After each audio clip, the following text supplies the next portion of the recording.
Up to your eyes. Look, the red car already. It's on purpose. Come on. You know the drill. June 6th, 2023. So I'm getting ready to go to my doctor appointment. I don't want to stay there too long. But I brought my word search. I say, do not park in the driveway. Thank you. You're not allowed. Got my Target bag.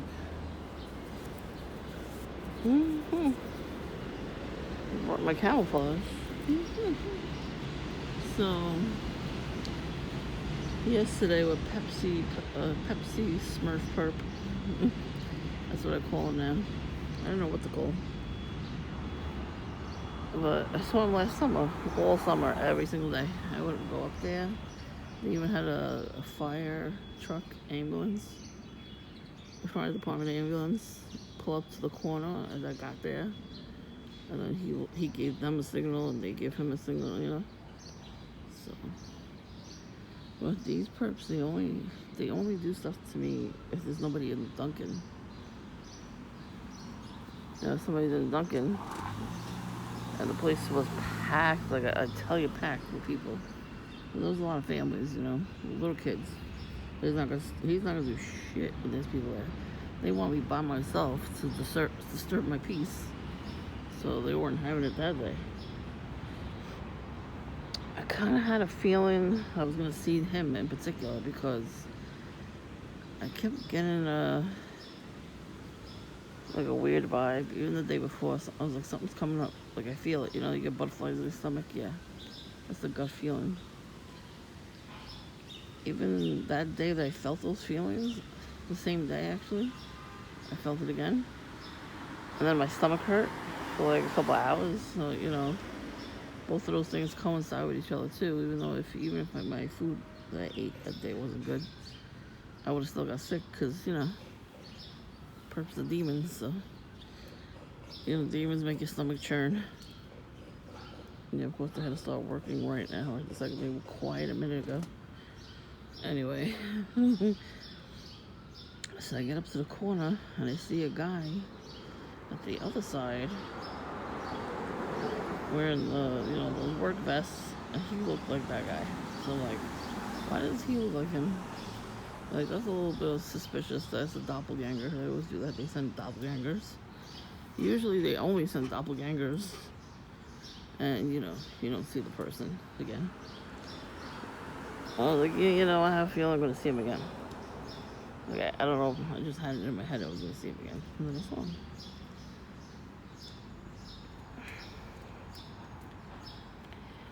So, I sat here for a minute because I had like bad anxiety and my stomach was hurting. Everything was so annoying yesterday. I was like, I think I have a little time to have a little lunch because I didn't feel good, so I was hungry after. Like, I'll get a little quick bite to eat. I won't get coffee because I had coffee earlier. And then I'll leave. I'll charge my phone a little bit and then I'll come back. See, they didn't like that. Oh well.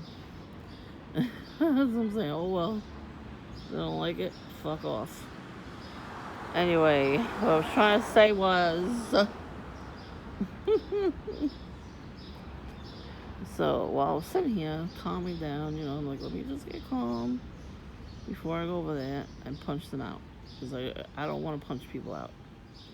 They want me to. They want me to get angry. I don't want to give them that satisfaction.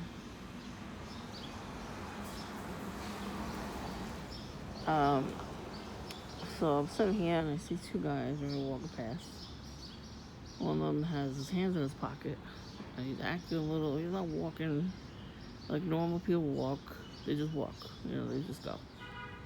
The perps and handlers, they always stride as they walk. They always have their hands in their pocket, they're always looking around. You know, if you were a real regular person, you would just walk straight ahead, you know, not look back at anybody, whatever. So I was like, oh, okay, they look like perps. Of course, whoa.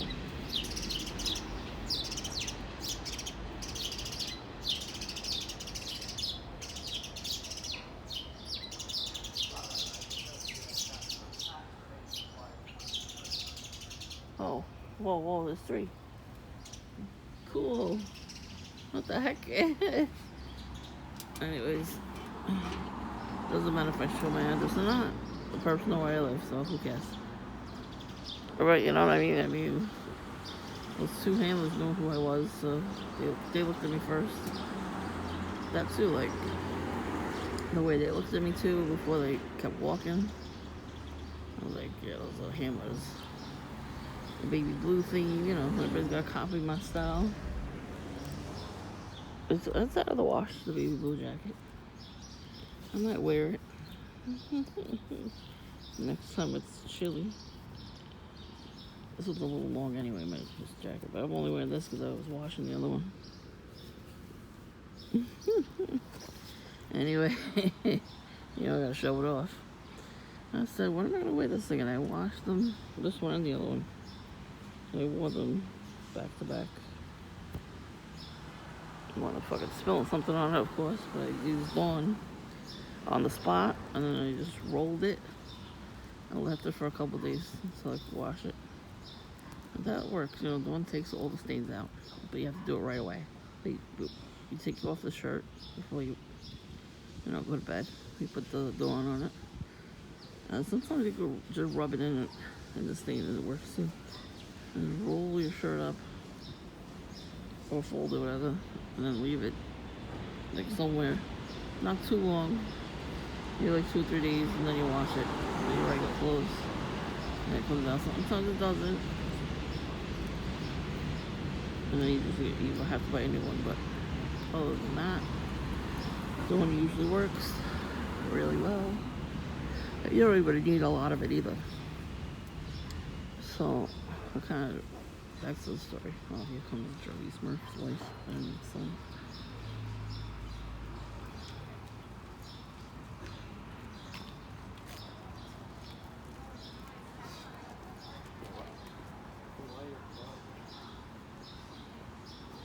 He seems like he's drugged up too.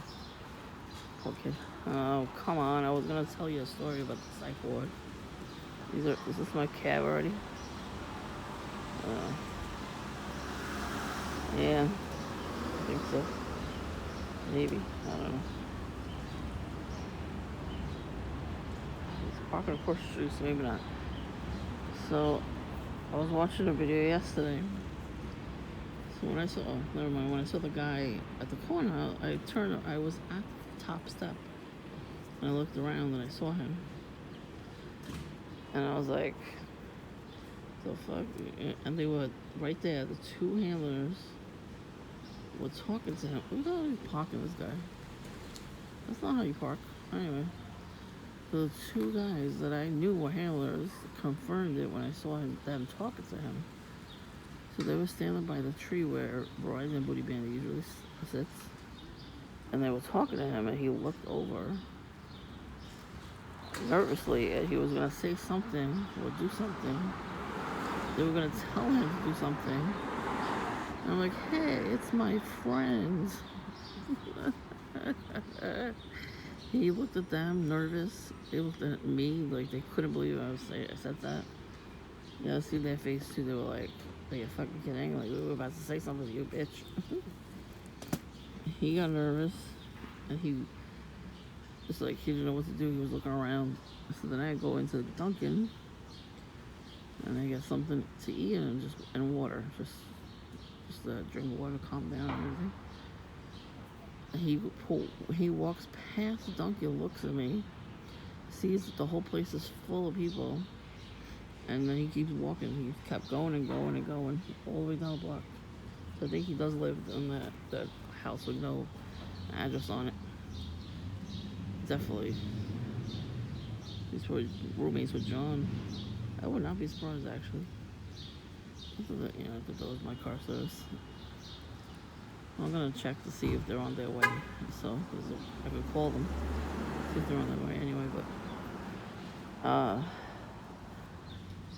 so I was watching this video last night. And this couple, they were into the new age, like really, really bad. Like astral projection. They drain the spirit out of themselves. So you know what I mean, to empty their vessel or whatever. He's mad at me because I was videotaping him driving crooked on the street. He probably wanted to fucking park here. So.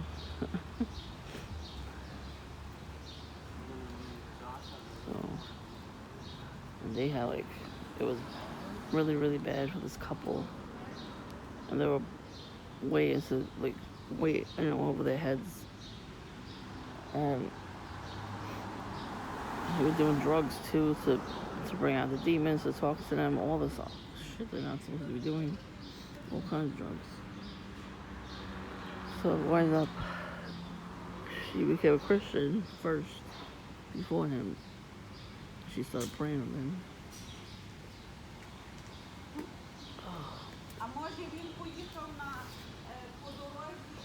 I'm getting burnt up. I forgot to bring this friggin' stick. Suntan lotion stick. Anyway. Being white is annoying. I need the vitamin D, but now it's gonna burn my skin. Yeah. So anyway, so he got so entrapped with the, he got so possessed and trapped by demons that she actually recorded his responding to her praying for him. She started praying like really intensely, and what happened was he wound up going nuts. So they put him in a psych ward. No, they didn't tell her where they put him. They're supposed to tell the family where to visit. They wound up not doing that, so nobody came to visit him. So he was by himself like that. Like, other TIs out there, when you get put in the psych ward or in jail, nobody visits you. That's why, because they make sure not to tell your family where you are. I just watched my brother from another mother's video, and that's what he was saying, and it's true, because the night before I watched this video about it. They don't want you talking to your family at all. And the people that work there, which is in Warlocks, like I keep trying to tell everybody, you gotta be careful around these people. You gotta protect yourself. So they were gonna move him to a different psych ward. And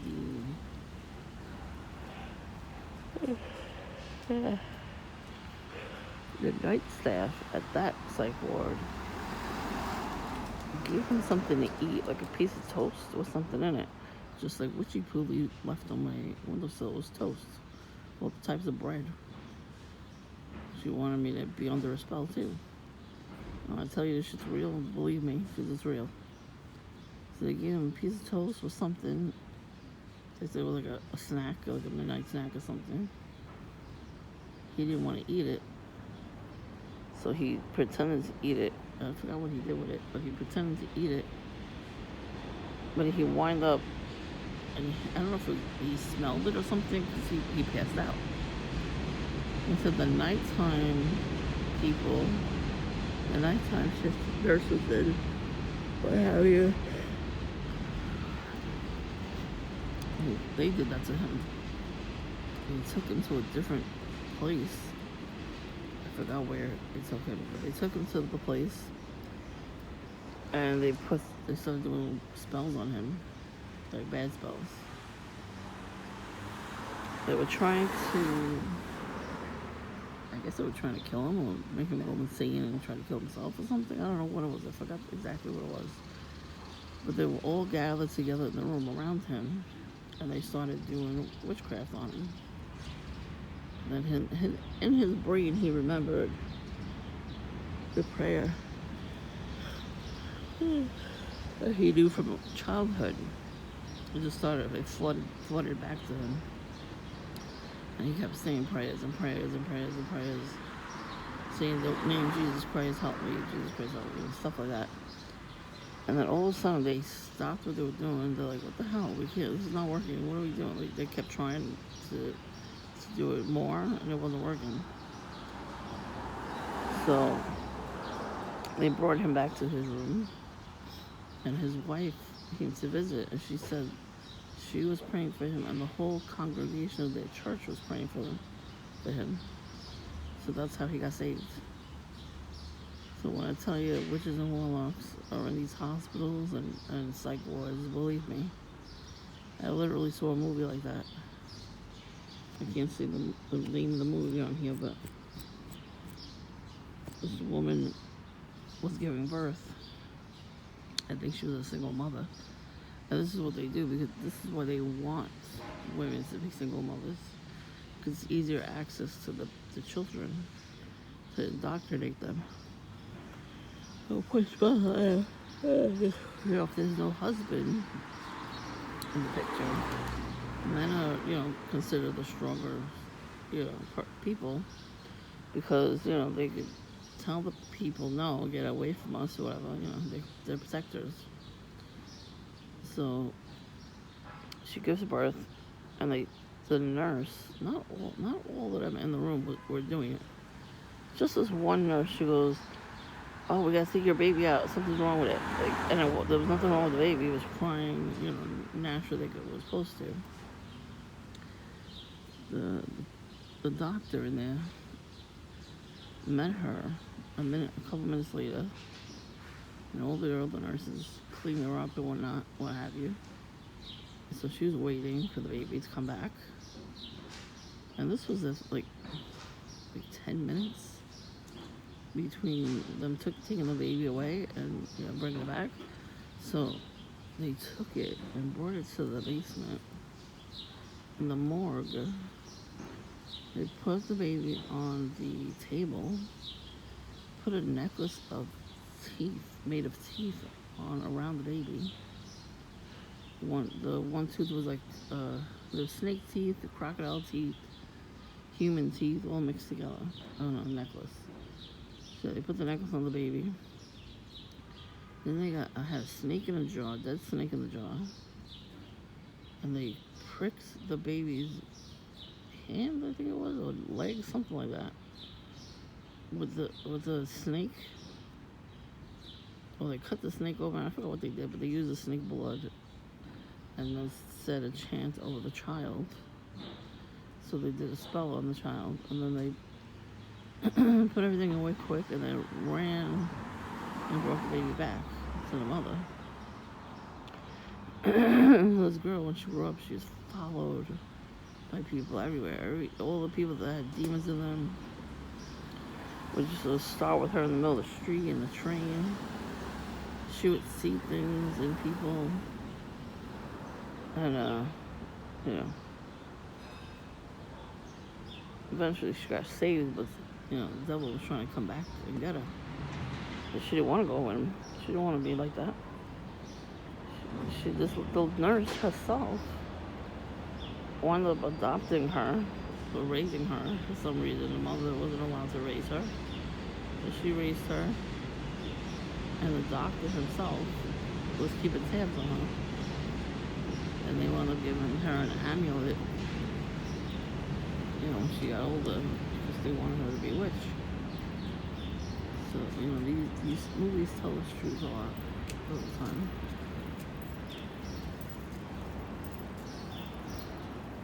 I'm not surprised I don't see them right now from yesterday.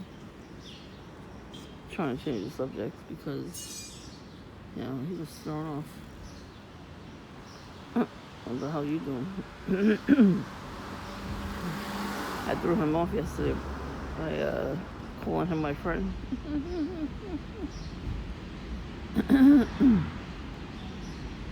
Now, the one thing that was saying when my father was still here, he knew when people were acting like that. He was followed too by the order. They probably didn't want to do something during that time. And they made him disabled. So they're trying to get me to be disabled too, because my back broke when I was in high school. I had 1 year left of high school. I had to miss the whole damn thing because I had a demon. A demon came into my room, and I felt a claw on my back, and my back broke.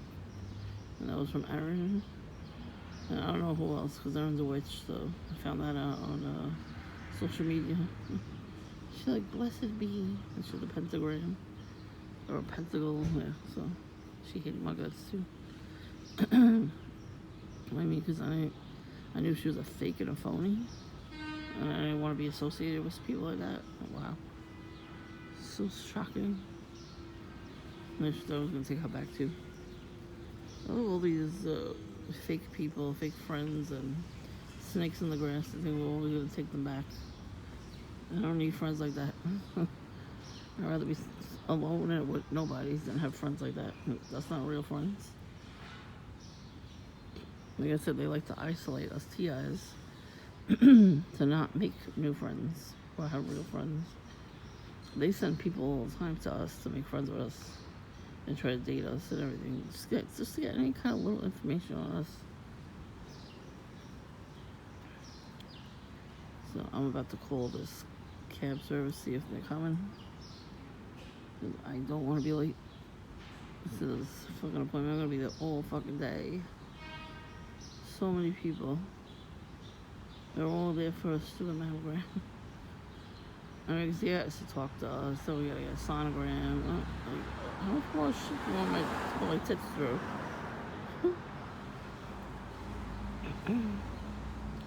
So when I get my mammogram, you see what I'm doing? My mammogram today, and they're squishing my boobs. Hope every perp that I know feels it. Alright, I'm about to call these people.